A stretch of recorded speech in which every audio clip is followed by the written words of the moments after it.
No. Peter? I'll talk to her. Sammy, shut the... What the? Abigail's out here doing her fancy ballet moves in an empty theater, like she's auditioning for a horror movie or something. Meanwhile, a group of criminals is prepping for their big moment. The hacker?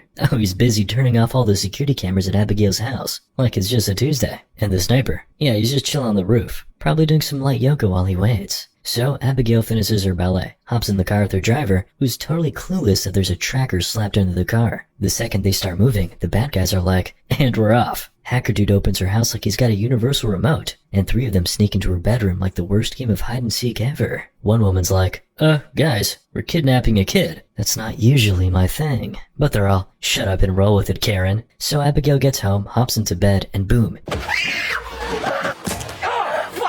Yeah, she just went full John Wick.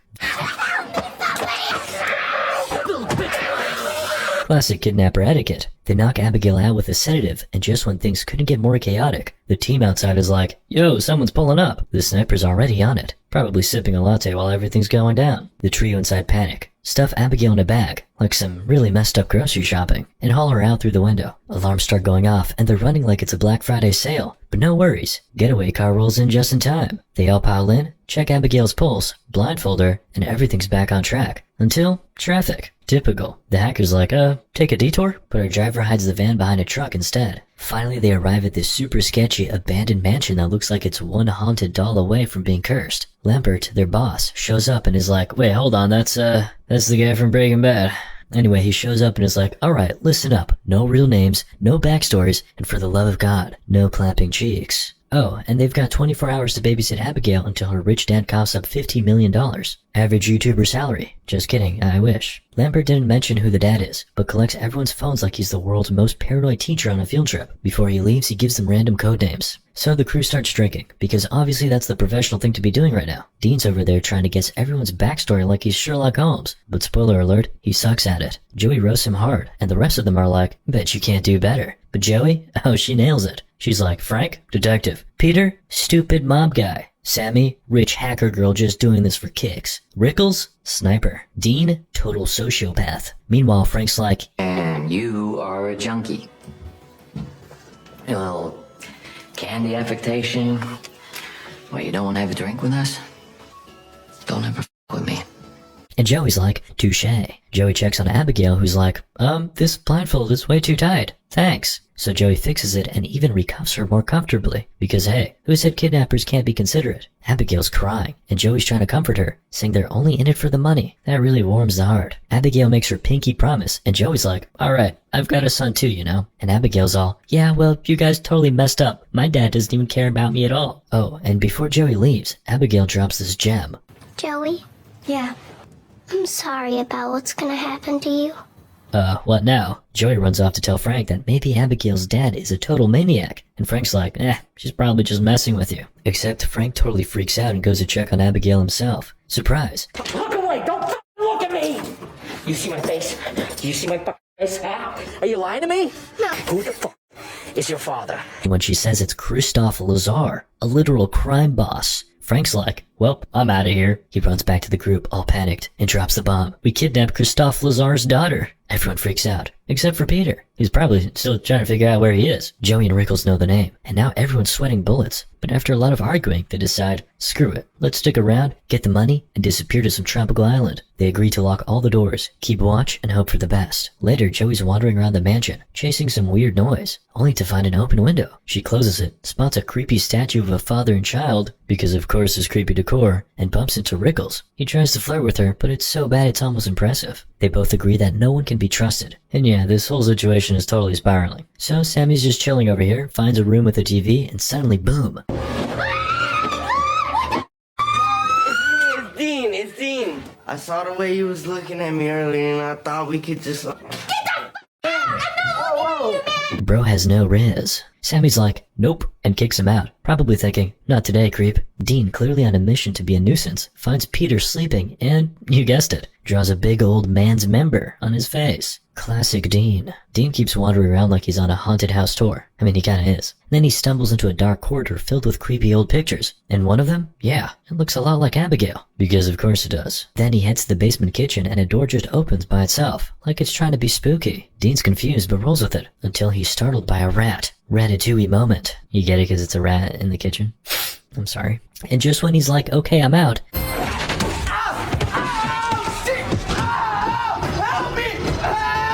Sammy hears him screaming and heads to the basement, where she finds Dean sitting at the table like nothing's wrong. Except when she gets closer, he gives her head.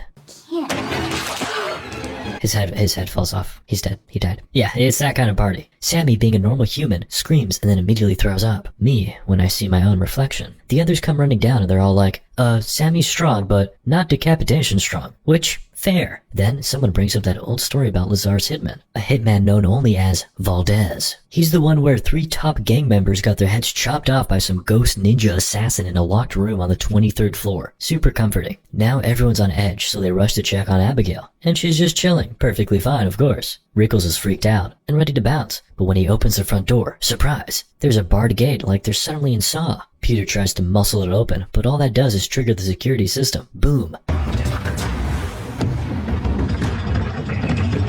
Every window is now sealed tight. Joey's like, okay guys, it's official, we're in a trap. Rickles runs to grab his gun, but plot twist, it's gone. Joey runs back to Abigail, asking if she's seen anyone else, but Abigail's like, nope, just me and Frank. Oh, and Frank totally threatened me and said he works for my dad, and also, his real name is Valdez. Casual bomb drop. What a twist. Joey rushes to Rickles, and they're both like, none of this makes sense. But hey, they'll figure it out. Just as Joey's about to leave, she hears a noise. Rickles is standing there, looking super awkward, and Joey's like, you good? Turns out, no.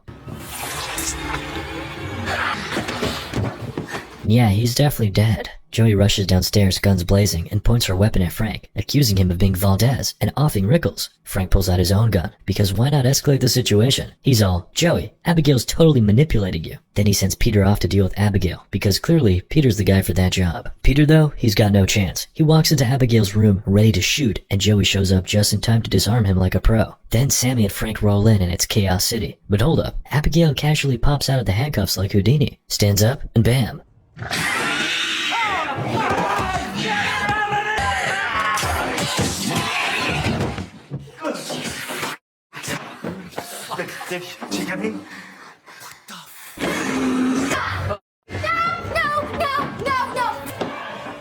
The group does the smart thing and runs, locking the door behind them. They huddle up and have a quick, oh crap moment, realizing Abigail was Valdez all along. Double plot twist. They're stuck in the house because all the doors are sealed, and Sammy's like, sorry guys, I don't have the hacker tools to bust out of here. Everyone's freaking out, especially Peter. But Frank, who's in full crisis mode, grabs him by the neck and tells him to shut up. Just don't do that again. Finally, they grab some pool sticks like they're suddenly in a DIY vampire movie, while Sammy searches for garlic in the kitchen. Joey, of course, is like, guys, if we kill her, her dad's gonna lose his mind. That's a fair point, yeah. Armed with pool cues and some questionable plans, they storm back into Abigail's room, and she's gone, of course. Then they hear music playing from another room. They walk in and there's Abigail, having a little dance session with Dean's dead body like it's a casual Tuesday. She's pretending to be sweet at first, but Sammy's not having it and attacks.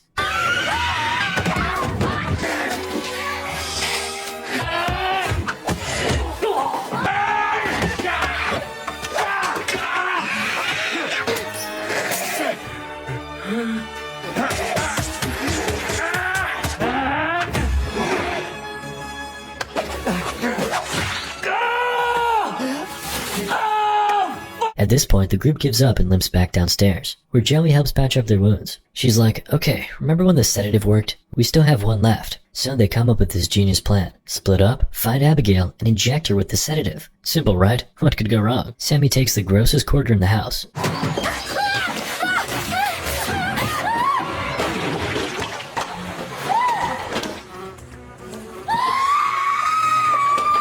Meanwhile, Peter's running away like his life depends on it, because it does. But Abigail's right on his heels, doing freaky ballet moves as she chases him. He's running like he's in the Special Olympics. Whoops. Not to be outdone, Abigail chases after Frank and pushes him off too, then casually sits on him like he's a cushion.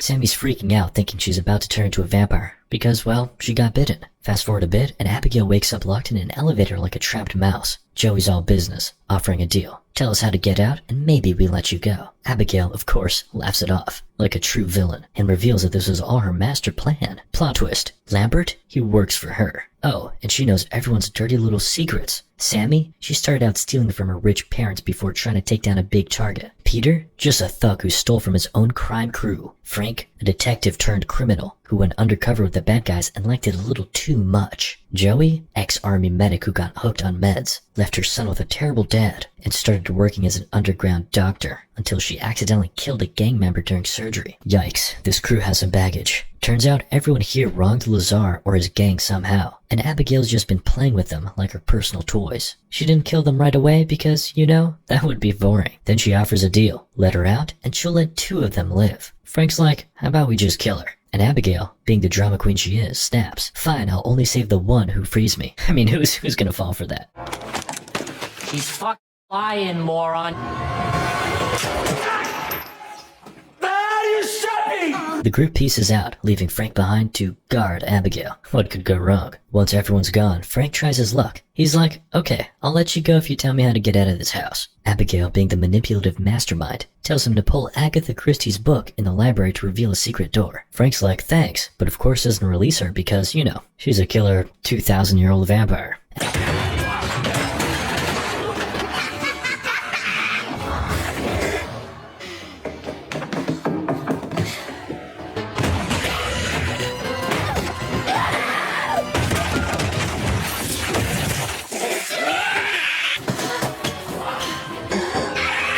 The whole gang regroups in the library, standing under the safety of the sunlight streaming through the high windows. Sammy, relieved she's not turning into a vampire, does a mental happy dance. Clearly, she hasn't seen the rest of the movie. Frank pulls the Agatha Christie book like a kid opening a secret passage in a spy movie. But surprise, Abigail lied.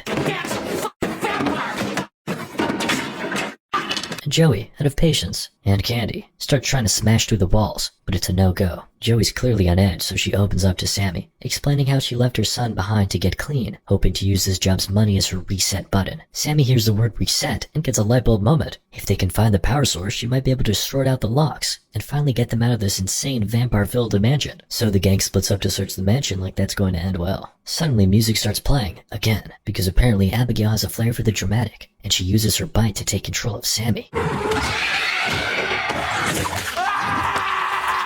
Then Abigail, always wanted to turn things into a twisted performance, makes Sammy dance like some weird vampire ballet. Joey and Frank show up just in time for the show, but Sammy hides her face like she's about to drop a plot twist. They're suspicious, of course, because why wouldn't they be? Sammy finally reveals her full vampire makeover. Run! They make it to the library, where Abigail, using Sammy's voice like some evil ventriloquist, explains how much she hates the room because that's where her dad turned her into a vampire. Like, thanks for sharing.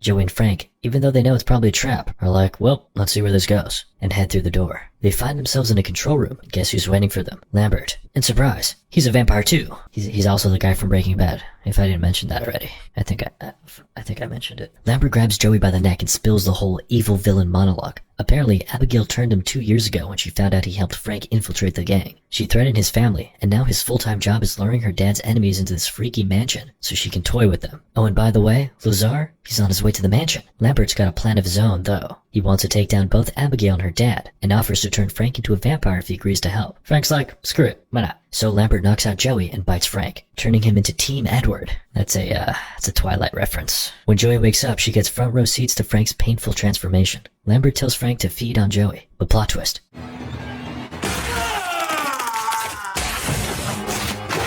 That's for setting me up, you undead prick. Right on cue, Abigail shows up, ready to rumble.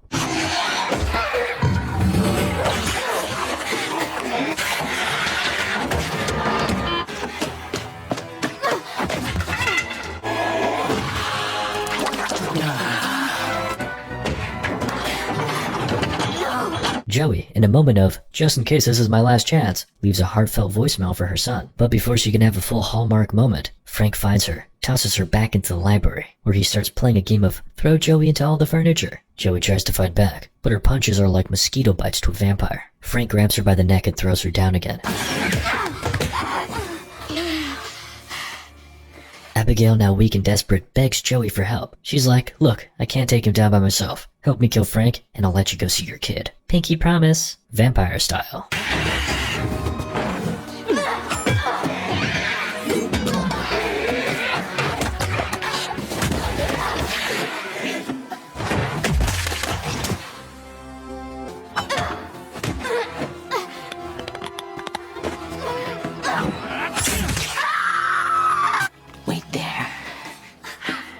Then he goes back to snacking on Abigail, but she raises her pinky, reminding Joey of their promise. Just as things are looking dire, Frank pulls Joey off the stake and bites her neck. He tries to use his vampire powers to force her to pick up the stake and finish off Abigail, but Joey's playing pretend.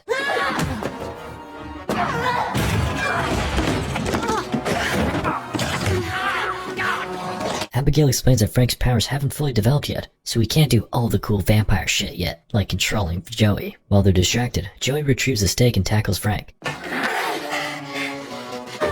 Oh,